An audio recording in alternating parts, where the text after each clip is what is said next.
What's up, Guardians? Profane here. Thanks for checking out the video. Something special is happening next week in Destiny 2. A new sword is being introduced and made available through Lightfall. This new sword, well, it's got some interesting qualities about it. The Slammer will be the first Stasis Vortex Sword, and it's loaded with unique weapon perks, like Eager's Edge, which is a trait that we've only seen on the 30th anniversary swords. The Slammer will be added into the Lightfall reward rotation, and as it stands right now, it looks like the Corrupted will be the Lightfall in the rotation next week. A moderately difficult Lightfall that includes a ton of Hive and Taken enemies, and by completing it on its Grandmaster mode, you'll be able to get adept versions of this new sword. The Slammer will share the same origin trait that other Lightfall weapons do, with options of Vanguard's Vindication or Stunning Recovery. This sword will have pretty standard blade and guard options, but where this sword really becomes unique is when we start looking at its third and fourth column traits.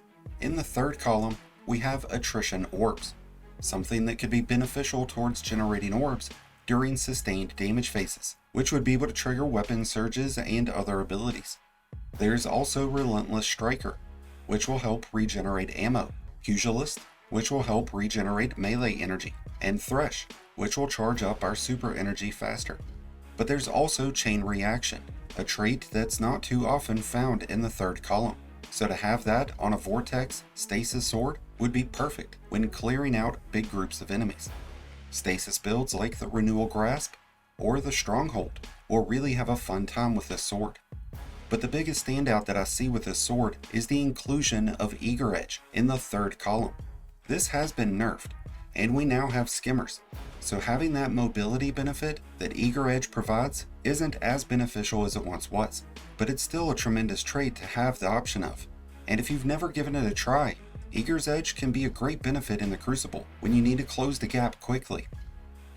In its fourth column, the Slammer will have the option of Cold Steel, and I'm really excited about this one, because you can easily slow and freeze enemies with Cold Steel. So having that ability with a Vortex Sword could potentially affect a much larger group of enemies, which could be much more effective. I'm not a big fan of Demolitionist on swords. It's a much better trait to offer on other weapon types. There's One for All and Collective Action. Permeability, which offers some interesting options, since you'll be able to split this sword's energy between Stasis and whatever your subclass energy is. And that leaves the big kahuna of the fourth column, Bait and Switch. Boom! Hit your enemies with primary, then your special, then swap over to this weapon to get a 35% bonus to each one of those Vortex swings.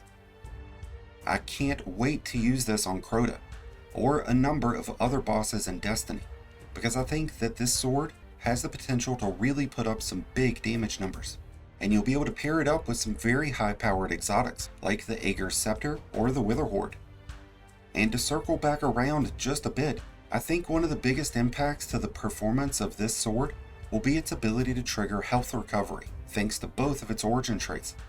So if you're a fan of swords, if you've never had the benefit of using Eager Edge, well, your time is here, my friends, because next week in Destiny, the Slammer is the only thing that you should be farming.